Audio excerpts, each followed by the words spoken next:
प्रिय बंधू भगिनीनो, आज मी येशू पित्याकडे जाणारा मार्ग योहान 14:1-12 या वचनावर चिंतन करत आहे. योहानकृत शुभवर्तमानातील या उतार्यामध्ये येशू आपल्या शिष्यांचे सांत्वन करतो आणि त्यांना सांगतो की तो त्यांना आपल्या सहवासात नेईल, जेणेकरून तो जिथे आहे तिथेच तेही असू शकतील. तो त्यांना असेही सांगतो की मार्ग, सत्य आणि जीवन मीच आहे. जेव्हा शिष्य त्याला पित्याला दाखवण्याची विनंती करतात तेव्हा तो त्यांना सांगतो, जर तुम्ही मला खरोखर ओळखले असेल तर तुम्ही माझ्या पित्यालाही ओळखाल. तो त्यांना पुढे असेही स्पष्ट करतो की तुम्ही मला ओळखले असल्यामुळे, तुम्ही त्याला पाहिले असल्यामुळे तुम्ही पित्यालाही पाहिले आहे. दुसऱ्या शब्दात सांगायचे तर येशूला आपल्या शिष्यांना हेच सांगायचे आहे की तो आणि पिता हे एकच आहेत.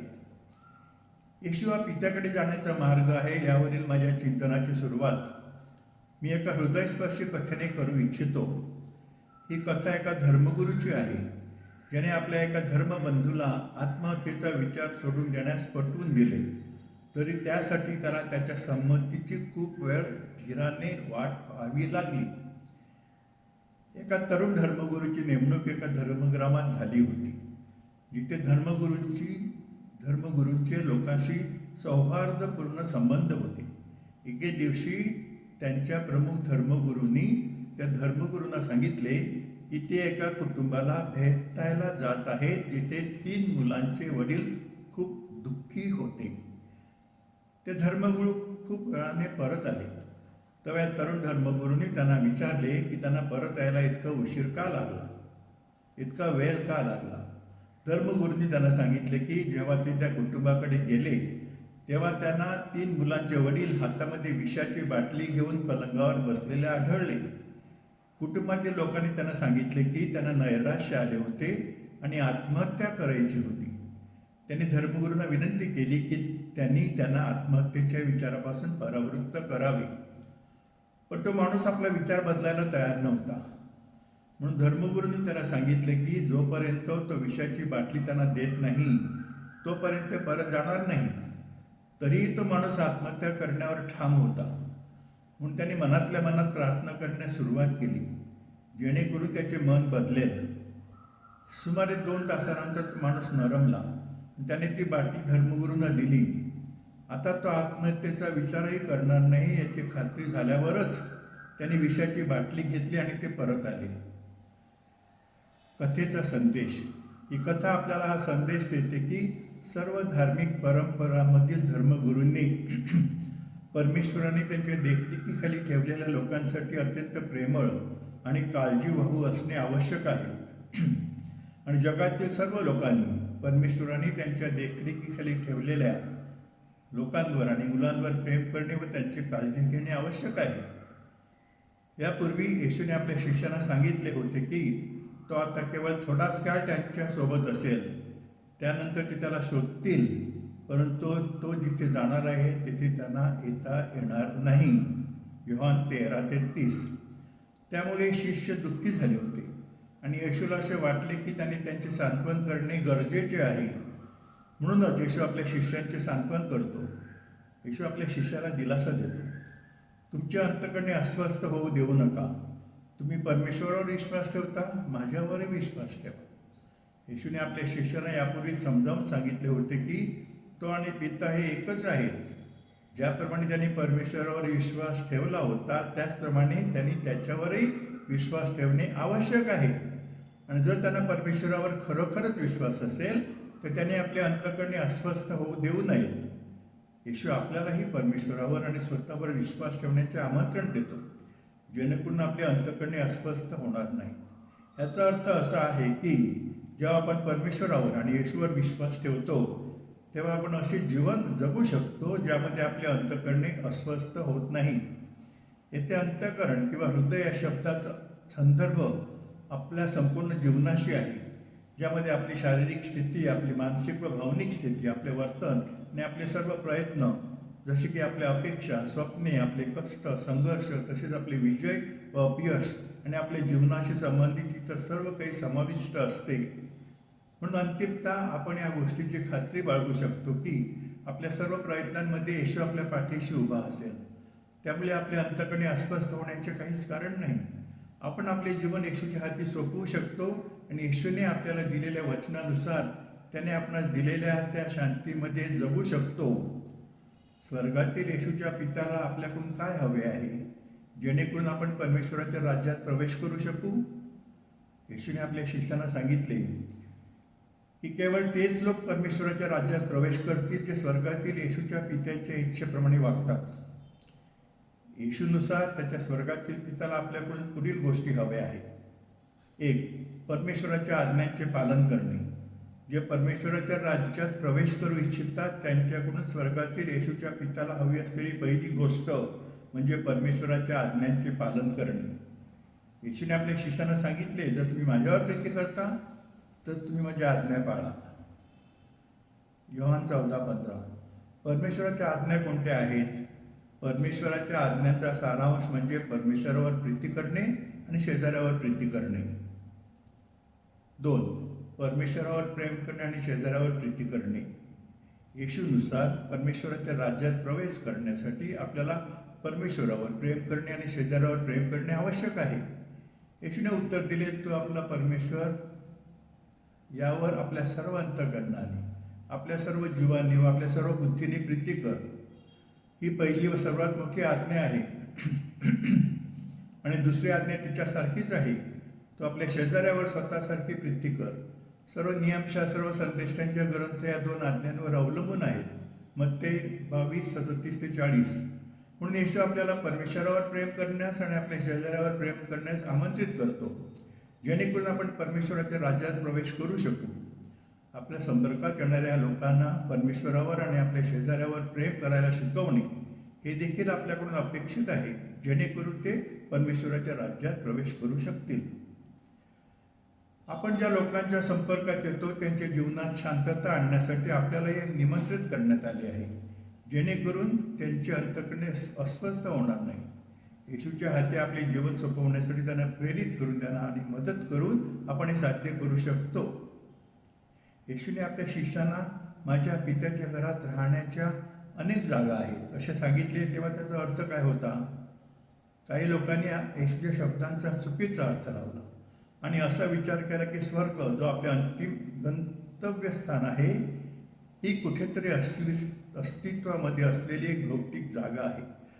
परंतु येशू कोणत्याही भौतिक जागेबद्दल बोलत नव्हता. तो अस्तित्वाच्या अशा एका स्थितीचा संदर्भ देत होता जिथे आपण आपला प्रभू येशू याच्याशी एकरूप होऊ. आपले ते अस्तित्व नेमके काय असेल, कसे असेल याबद्दल येशूने कोणताही संकेत दिलेला नाही. त्याने आपल्या शिष्यांना केवळ एवढेच सांगितले आहे की तो जिथे असेल तिथे तेही त्याच्यासोबत असतील. म्हणूनच मृत्यूनंतरचे आपले अस्तित्व नेमके कोणत्या प्रकारचे असेल हे शोधून काढण्याबद्दल आपण अकारण काळजी करण्याची गरज नाही, तसे आपण करूही नाही. आपण येशूच्या शिकवणीनुसार आपले जीवन पूर्णत्वाने जगणे आणि आपले जीवन येशूच्या हाती सोपवणे गरजेचे आहे जेणेकरून येशूने आपल्यासाठी वचन दिलेली शांतता आपण प्राप्त करू शकू. येशू म्हणाला, मी जिथे असेल तिथे तुम्ही असाल. येशू असे का म्हणतो, मी जिथे असेल तिथे तुम्ही असाल? येथे वापरलेला कदाचित असाल, मे बी हा शब्दप्रयोग हे दर्शवितो की सर्व शिष्य तो जिथे असेल तिथे उपस्थित नसतील. दुसऱ्या शब्दात सांगायचे तर याचा अर्थ असा होतो का की येशूचे काही शिष्य आणि अनुयायी यांना येशू जिथे असेल तिथे कदाचित जागा मिळणार नाही. येशूचे अनुयायी असलेल्या आपल्या सर्वांसाठी हा एक इशारा आहे की तारण आपल्याला आयते ताटामध्ये वाटून मिळत नाही. येशूने आपल्या मृत्यूद्वारे आणि पुनरुत्थानाद्वारे आपल्यासाठी जे तारण मिळवून दिले आहे ते स्वीकारण्यासाठी आपण स्वतःला तयार करणे गरजेचे आहे. आणि तयारीशिवाय येशू जिथे असेल तिथे त्याच्यासोबत मिळणारी आपली जागा आपण गमावून बसू शकतो. येशू पित्याकडे जाण्याचा मार्ग. येशू म्हणाला, मीच मार्ग, सत्य आणि जीवन आहे. माझ्याशिवाय कोणीही पित्याकडे येत नाही. येथे येशू स्वतःला मार्ग, सत्य आणि जीवन असल्याचे घोषित करतो.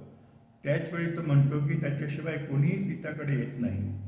या विधानाचा पहिला भाग समजण्यासारखा आहे, परंतु दुसरा भाग म्हणजेच माझ्याशिवाय कोणीही पित्याकडे येत नाही हा विश्वासणाऱ्यांच्या मनात गोंधळ निर्माण करू शकतो आणि ज्यांचा येशूवर विश्वास नाही किंवा ज्यांनी अजून येशूबद्दल ऐकलेले नाही त्यांना तो स्वर्गीय पित्याकडे येण्यास विरोधही करू शकतो. हा पेच प्रसंग कसा सोडवायचा? हा प्रश्न विशेषतः भारतासारख्या देशातील लोकांसाठी खूप महत्त्वाचा आहे, जिथे विविध धार्मिक परंपराचे लोक राहतात आणि अशा देशातील लोकांसाठीही तिथे ख्रिस्ती धर्म अजिबात अस्तित्वामध्ये नाही.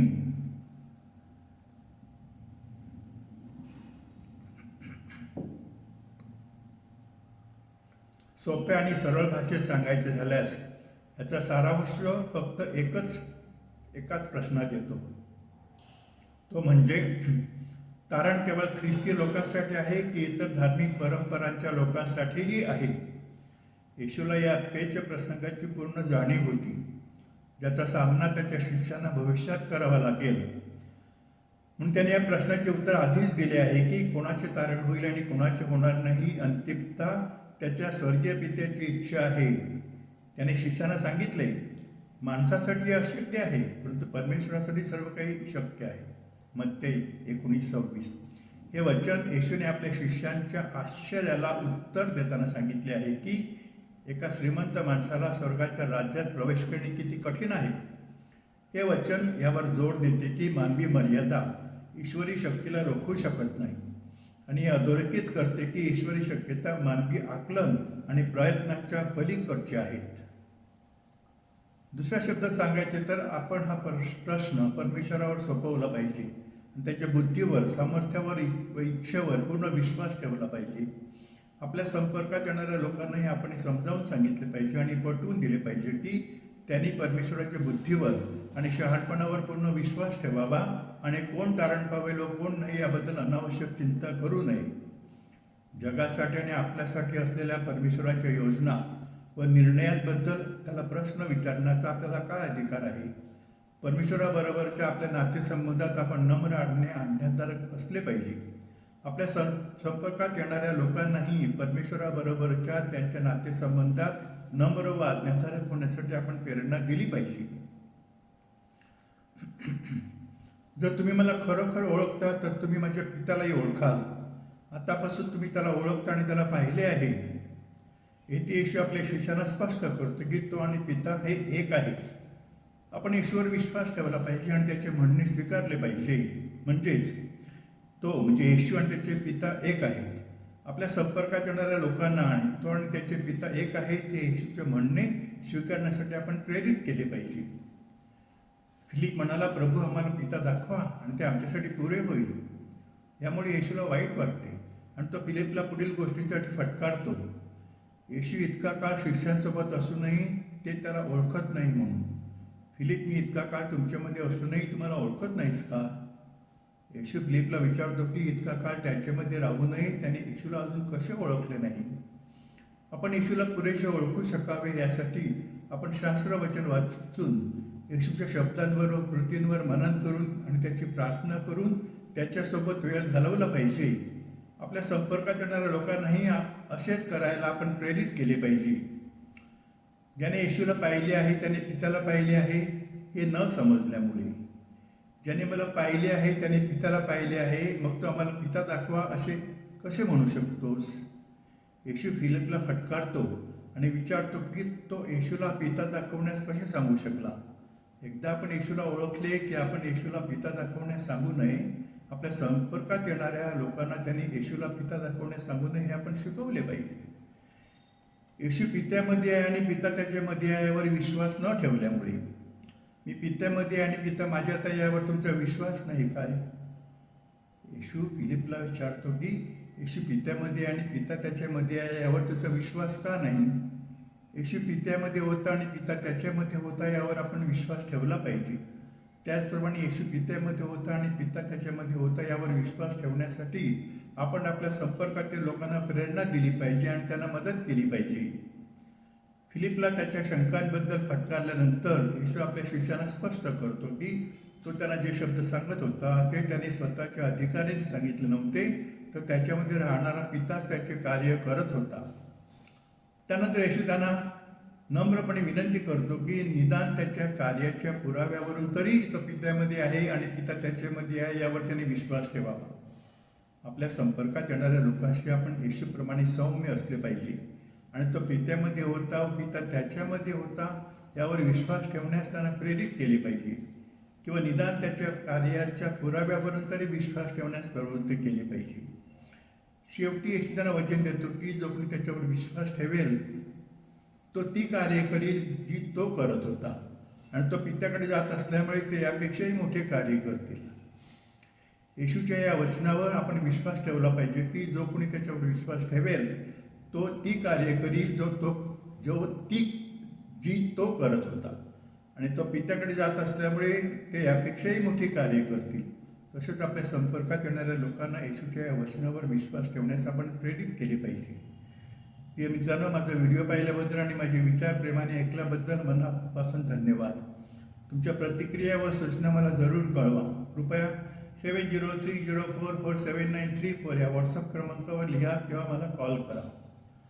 माझ्या व्हॉट्सअप चॅनल पॅट्रिक रिफ्लेक्शन्सवर बायबलवरील चिंतन, मानसोध्यात्मिक विषयांवरील व्हिडिओ, विचारलेख आणि निवडक प्रेरणादायी सामग्री उपलब्ध आहे. कृपया चॅनलला फॉलो करा. माझे YouTube channel father doctor Patrick डिसोजाला भेट द्या व सबस्क्राईब करा. तसेच https://worldofemotions.in या वेबसाईटवरून ट्रेजर्स ऑफ ह्युमन पर्सन हे पुस्तक ई-बुक आणि ऑडिओ बुकच्या स्वरूपात मोफत डाउनलोड करू शकता. माझे व्हिडिओ व चिंतन फेसबुकवरही उपलब्ध आहेत. कृपया ही माहिती तुमच्या मित्राशी शेअर करा. वैयक्तिक मार्गदर्शनासाठी किंवा कॅथलिक असल्यास कन्फेशनसाठी तुम्ही माझ्याशी संपर्क साधू शकता. प्रार्थना. परमेश्वर तुम्हाला व तुमच्या कुटुंबियांना आरोग्य, आनंद व आशीर्वाद देवो. त्याचप्रमाणे तुमची सर्व स्वप्ने, इच्छा व आकांक्षा त्याच्या इच्छेप्रमाणे पूर्ण करो. आमेन. आभारी.